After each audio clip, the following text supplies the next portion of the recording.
जय हिंद। तो आज रसायन विज्ञान का जो दूसरा चैप्टर है अम्ल क्षार और लवण, इसी का मोस्ट इम्पॉर्टेंट 20 क्वेश्चन लेके हम आ चुके हैं। अगर आप 20 में से 15 क्वेश्चन भी सही करते हैं तो समझिएगा आपका केमिस्ट्री का तैयारी बहुत अच्छा चल रहा है। तो चलिए हम लोग क्वेश्चन की ओर बढ़ते हैं।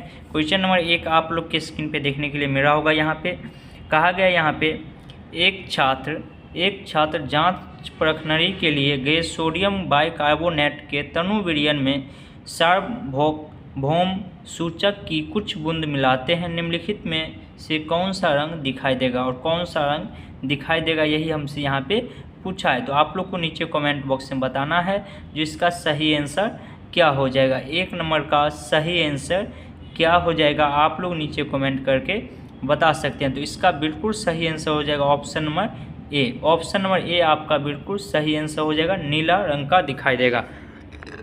तो चलिए आगे क्वेश्चन की ओर हम लोग बढ़ते हैं। दूसरा क्वेश्चन नंबर 2 आप लोग के स्क्रीन पे यहाँ पे देखने के लिए मिल रहा होगा। कहा गया है निम्नलिखित में से किस विलयन का उपयोग दीवारों की सफ़ेदी करने के लिए किया जाता है, और यहाँ पे सभी का नाम दिया हुआ है। आप लोग अगर पढ़े होंगे तो आप नीचे कमेंट बॉक्स में हमको बता सकते हैं जो इसका सही आंसर क्या हो जाएगा। और आप लोग अगर चैनल पर पहली बार आए हैं तो चैनल को सब्सक्राइब करके बेल ऑल कर लीजिएगा। यहाँ पे रोज़ आपको 8 बजे आपको लाइव क्लास देखने के लिए मिलेगा। प्रत्येक विषय का आपका तैयारी कराया जाता है। चलिए आपका समय ख़त्म हो चुका है। चलिए इसका हम लोग बिल्कुल सही आंसर देख लेते हैं।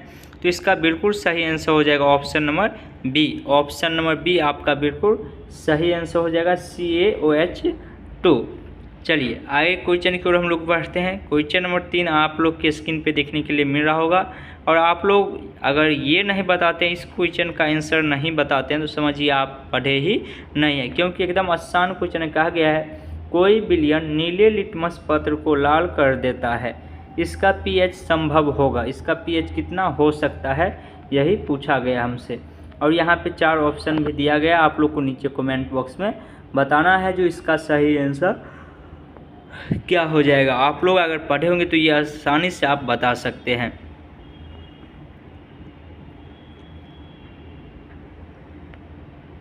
चलिए आपका समय ख़त्म हो चुका है। अब हम लोग इसका सही आंसर देख लेते हैं जो वास्तव में इसका सही आंसर क्या हो जाएगा। तो इसका बिल्कुल सही आंसर हो जाएगा option number A. Option A आपका सही आंसर हो जाएगा 5, जिसका pH में मान जो होगा 5 होगा, वो नीले लिटमस पत्र को लाल कर देगा। अच्छा आप लोग एक चीज़ और नीचे कमेंट बॉक्स में हमको बताइएगा, जो 5 किसका अम्ल का होता है, या क्षार का होता है, या उदासीन होता है, ये चीज़ आप लोग नीचे कमेंट बॉक्स में हमको जरूर बताइएगा।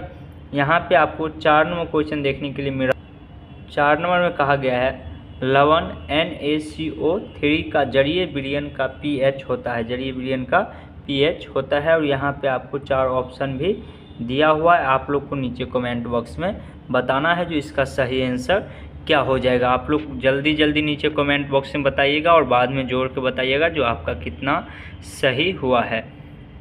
चलिए आपका समय ख़त्म हो चुका है। अब हम लोग इसका बिल्कुल सही आंसर देख लेते हैं जो 4 नंबर का बिल्कुल सही आंसर क्या हो जाएगा। तो इसका बिल्कुल सही आंसर हो जाएगा क्या, तो 7 से अधिक। 7 से अधिक होता है उसे क्या कहते हैं, अम्ल क्षार लवण, ये चीज़ नीचे कमेंट में आप लोग बताना है। चलिए आगे क्वेश्चन की ओर हम लोग चलते हैं जो कि 5 नंबर आप लोग के स्क्रीन पे देखने के लिए मिल रहा होगा। कहा गया ऑक्सीलिक अम्ल का प्राकृतिक स्रोत निम्नलिखित में से कौन है, और यहाँ पे आपको 4 ऑप्शन दिया हुआ है, आप लोग को नीचे कमेंट बॉक्स में बताना है जो 5 नंबर का सही आंसर क्या हो जाएगा। 5वां क्वेश्चन का सही आंसर क्या हो जाएगा। चलिए आपका समय ख़त्म हो चुका है, थोड़ा सा जल्दी चलना है, हम लोग को समय बचाना है। चलिए तो इसका बिल्कुल सही आंसर हो जाएगा option number B. Option number B आपका बिल्कुल सही हो जाएगा टमाटर। टमाटर आपका बिल्कुल सही आंसर हो जाएगा। चलिए आगे क्वेश्चन की ओर हम लोग बढ़ते हैं। क्वेश्चन नंबर 6 आप लोग के स्क्रीन पे देखने के लिए मिल रहा होगा। कहा गया यहाँ पे निम्नलिखित में से कौन सा आयन लाल लिटमस विलयन को नीला कर सकता है, और यहाँ पे आपको ऑप्शन दिया हुआ है, आप लोग पढ़े होंगे तो आप आसानी से बता सकते हैं जो कौन सा जो आयरन होता है वो लाल लिटमस विलयन को नीला कर देता है। चलिए इसके लिए आप लोग को हम 5 सेकेंड का समय दे रहे हैं, आप लोग नीचे कमेंट करके हमको बताइएगा जो इसका सही आंसर क्या हो जाएगा। चलिए आपका समय ख़त्म हो चुका है। 6 नंबर का बिल्कुल सही आंसर हो जाएगा option number B. Option number B आपका बिल्कुल सही आंसर हो जाएगा। चलिए आगे क्वेश्चन की ओर हम लोग चलते हैं। 7 नंबर क्वेश्चन आप लोग के स्क्रीन पे देखने के लिए मेरा होगा। कहा गया है संगमरमर का रासायनिक सूत्र होता है, जो कि बार बार एग्जाम में आपको पूछ लिया जाता है। आप लोग क्वेश्चन बैंक उल्टा के देखिएगा, बहुत बार ये क्वेश्चन आपको पूछा जा चुका है। तो आप लोग नीचे कमेंट बॉक्स में हमको बताइएगा जो संगमरमर का रासायनिक सूत्र क्या होता है, कौन सा ऑप्शन सही हो जाएगा। आप लोग फटाफट सभी वीडियो देखते हैं और कमेंट नहीं करते हैं, सभी को कमेंट करना है। चलिए इसका हम लोग बिल्कुल सही आंसर देख लेते हैं। 7 नंबर का बिल्कुल सही आंसर ऑप्शन नंबर ए हो जाएगा, CaCO3। अच्छा, CaCO3 को क्या कहा जाता है, ये इसका नाम क्या है, ये चीज़ आप लोग नीचे कमेंट बॉक्स में हमको बताइएगा। चलिए आगे क्वेश्चन हम लोग देख लेते हैं। 8वां क्वेश्चन कहा गया है चीनी का रासायनिक सूत्र क्या है, जो कि बहुत बार एग्जाम में पूछा जा चुका है। और 4 ऑप्शन यहाँ पे आप ध्यान से देखिए और नीचे कमेंट में हमको बताइए। मोस्ट इम्पॉर्टेंट क्वेश्चन ये सब है, आपको बार बार एग्जाम में पूछ लिया जाता है। तो आप लोग अगर पढ़े होंगे तो आप आसानी से बता सकते हैं जो चीनी का रासायनिक सूत्र क्या होगा।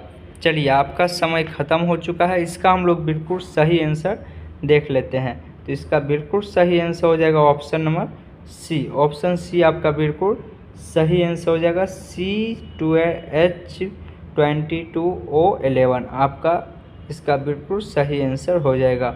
चलिए आगे क्वेश्चन की ओर हम लोग बढ़ते हैं। यहाँ पे ये क्वेश्चन भी मोस्ट इम्पोर्टेंट है। अभी जो भी क्वेश्चन आप लोग को हम करवा रहे हैं सभी बहुत ज़्यादा इम्पोर्टेंट क्वेश्चन सब है। यहाँ पे कहा गया सोडियम कार्बोनेट का अणुसूत्र है, इसका अणुसूत्र क्या होता है सोडियम कार्बोनेट का, आप लोग को नीचे कमेंट बॉक्स में बताना है। तो आप लोग नीचे कमेंट बॉक्स में हमको बताइएगा जो इसका सही आंसर क्या हो जाएगा। आपको हम 5 सेकेंड का समय दे रहे हैं। ये सारा क्वेश्चन आप लोग को याद कर लेना है, बार बार एग्जाम में पूछा जाता है। आप लोग नहीं तो एग्ज़ाम होगा तो बाद में पछताइएगा, तो इसीलिए आप लोग एग्ज़ाम के लिए तैयारी अच्छा से करते रहिए।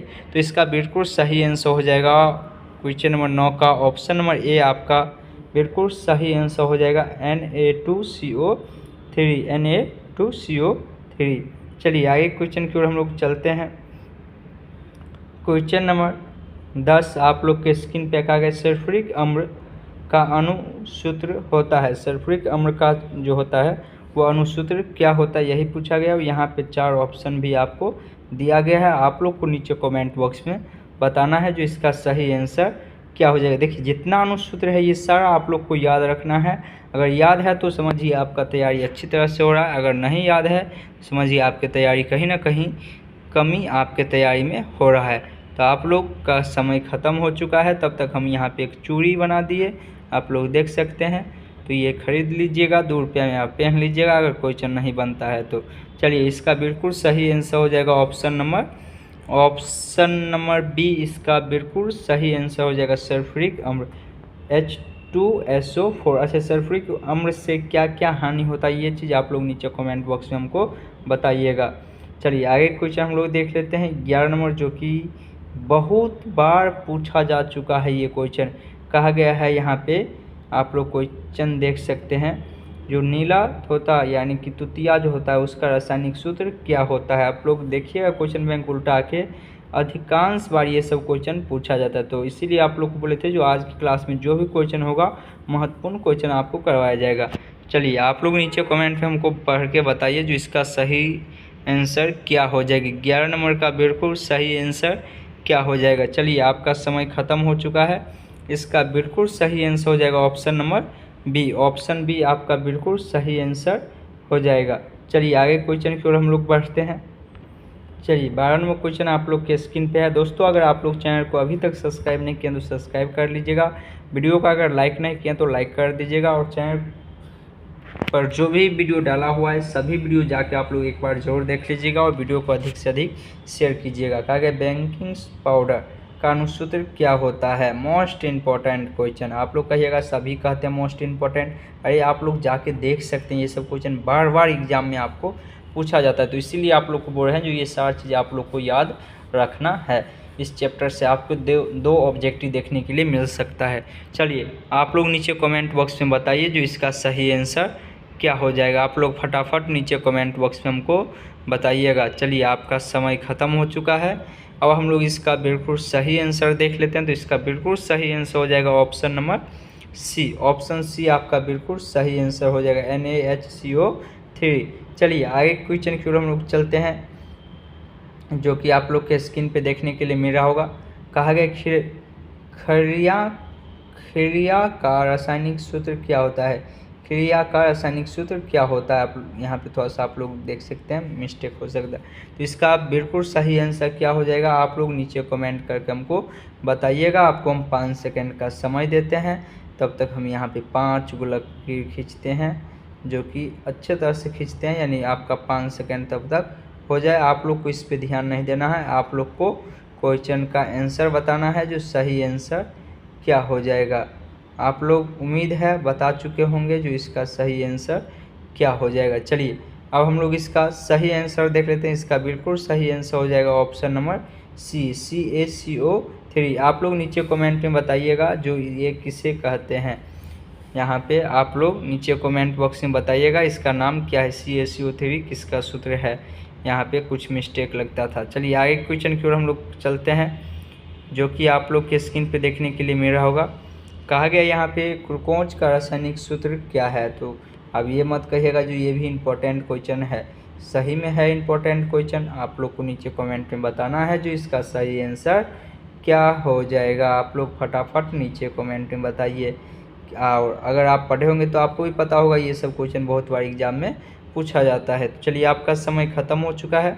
इसका हम लोग बिल्कुल सही आंसर देख लेते हैं। तो इसका बिल्कुल सही आंसर हो जाएगा option number B. Option B आपका बिल्कुल सही आंसर हो जाएगा, C6H12O6 आपका बिल्कुल सही आंसर हो जाएगा। चलिए आगे क्वेश्चन की ओर हम लोग चलते हैं, क्वेश्चन नंबर 15 की ओर, जो कि आप लोग के स्क्रीन पे देखने के लिए मिल रहा होगा। यहाँ पे कहा गया है निम्नलिखित में कौन लवण है। लवण का सूत्र यहाँ पे आपको देखना और बताना है कौन लवण है इसमें। आप लोग नीचे कमेंट बॉक्स में बताइए। आपको हम 5 सेकंड का समय दे रहे हैं और आपको फर्स्ट क्लास लेके चलते हैं, ताकि कम समय में आपको अधिक से अधिक क्वेश्चन आपको हम करवा सके। चलिए आपका समय ख़त्म हो चुका है। इसका हम लोग बिल्कुल सही आंसर देख लेते हैं। तो इसका बिल्कुल सही आंसर हो जाएगा ऑप्शन नंबर सी, K2SO4। K2SO4 का नाम क्या है, ये चीज़ आप लोग नीचे कमेंट करके हमको बता सकते हैं। चलिए 16 नंबर क्वेश्चन आप लोग के स्क्रीन पे देखने के लिए मिल रहा होगा। कहा गया अम्लीय विलयन का pH मान होता है। अम्लीय विलयन जो होता है उसका pH मान क्या होता है। अगर आपको स्केल याद होगा तो आप आराम से बता सकते हैं। यहाँ पे आपको 4 ऑप्शन देखने के लिए मिल रहा है। आप लोग नीचे कमेंट करके हमको जल्द से जल्द बताइए जो इसका सही आंसर क्या हो जाएगा। 16 नंबर का बिल्कुल सही आंसर क्या हो जाएगा। चलिए आपका समय ख़त्म हो चुका है। अब हम लोग इसका बिल्कुल सही आंसर देख लेते हैं, जो 16 का बिल्कुल सही आंसर क्या हो जाएगा। तो इसका बिल्कुल सही आंसर हो जाएगा ऑप्शन नंबर बी, 7 से कम। 7 से कम होता है तो अम्लीय होता है, 7 से अधिक होता है तो क्षारीय होता है, और बीच में रहता है तो 7 पे रहता है तो उदासीन होता है। यहाँ पे देखिए क्वेश्चन भी आ गया आपको। कहा गया यहाँ पे उदासीन जल का pH मान कितना होता है, और 4 ऑप्शन है। अभी आपको हम बताएं, आप लोग नीचे कमेंट में हमको बताइए जो 17 का सही आंसर क्या हो जाएगा। और आज की क्लास में आपको सभी मोस्ट इम्पोर्टेंट क्वेश्चन ही हुआ है और आप पढ़े कहीं ना कहीं जरूर होंगे। तो आप लोग नीचे कमेंट में बताइएगा कि आप 20 में कितना कर पाए हैं। तो इसका बिल्कुल सही आंसर हो जाएगा ऑप्शन नंबर ए, जो कि अभी आपको हम बताएं 7 पे रहेगा तो वो क्या होगा, उदासीन होगा, जो कि जल जो होता है जल का pH मान उदासीन होता है शुद्ध जल का। चलिए आगे क्वेश्चन की ओर हम लोग बैठते हैं। क्वेश्चन नंबर 18 आप लोग की स्क्रीन पे देखने के लिए मिल रहा होगा। कहा गया यहाँ पे निम्नलिखित में से pH का कौन सा मान क्षारीय विलयन का मान देता है। क्षारीय विलयन का मान देता है, यानी कि कौन क्षारीय है। आपको अभी हम स्केल बताए हैं, आप नीचे कमेंट बॉक्स में हमको बता सकते हैं इसका सही आंसर क्या होगा। क्षारीय का यानी पूछा गया इसमें से कौन क्षारीय दिखाता है। चलिए आपका समय ख़त्म हो चुका है। इसका हम लोग बिल्कुल सही आंसर देख लेते हैं। तो इसका बिल्कुल सही आंसर हो जाएगा ऑप्शन नंबर डी, जो कि अभी आपको हम बोले थे 7 से अधिक होगा तभी वो क्या होगा, क्षारीय होगा। यानी कि 13 है तो ये 7 से अधिक है, इसलिए क्या है, क्षारीय है। चलिए आगे क्वेश्चन की ओर हम लोग बढ़ते हैं, जो कि 19वां क्वेश्चन आप लोग के स्क्रीन पे देखने के लिए मिल रहा होगा। कहा गया दूध से दही बनने में निम्नांकित में कौन सी क्रिया होता है? मोस्ट इम्पॉर्टेंट क्वेश्चन, बहुत बार एग्जाम में पूछा जा चुका है। तो आप लोग को नीचे कमेंट बॉक्स में बताना है कौन सी क्रिया होता है। दूध से दही बनना कौन सी क्रिया होता है? ये चीज़ आप लोग नीचे कमेंट बॉक्स में हमको ज़रूर बताइएगा। चलिए आप इसका आंसर हम लोग देख लेते हैं, इसका बिल्कुल सही आंसर क्या हो जाएगा। तो इसका बिल्कुल सही आंसर ऑप्शन नंबर सी हो जाएगा, किण्वन। दूध से दही बनना किण्वन की क्रिया होता है। चलिए आज की क्लास के अंतिम क्वेश्चन और लास्ट क्वेश्चन आज की क्लास का, आज के सेशन का होने। चलिए 20वां क्वेश्चन कहा गया है, लिटमस विलियन में बैंगनी रंजक होता है जो निम्नलिखित किससे निकाला जाता है? और यहाँ पे 4 ऑप्शन आपको दिखाता होगा, आप लोग को नीचे कमेंट बॉक्स में बताना है। और आप लोग को आप बताना है जो 20 में आप कितना कर पाए हैं, आप 20 में कितना ले पाए हैं, 18 आया है कि 17 आया है कि 15 ही आया। आप लोग नीचे कमेंट बॉक्स में हमको ज़रूर बताइएगा। और चैनल को अगर आप लोग अभी तक सब्सक्राइब नहीं किए तो सब्सक्राइब कर दीजिए। वीडियो को लाइक नहीं किए हैं तो लाइक कर दीजिए और वीडियो को अधिक से अधिक शेयर कीजिए। तो चलिए इसका हम लोग सही आंसर देख लेते हैं। इसका बिल्कुल सही आंसर हो जाएगा option number A. Option number A राइकेन जो होगा वही होगा यहाँ पे बिल्कुल सही आंसर। चलिए हम लोग मिलते हैं आगे वाले क्लास में, तब तक के लिए जय हिंद।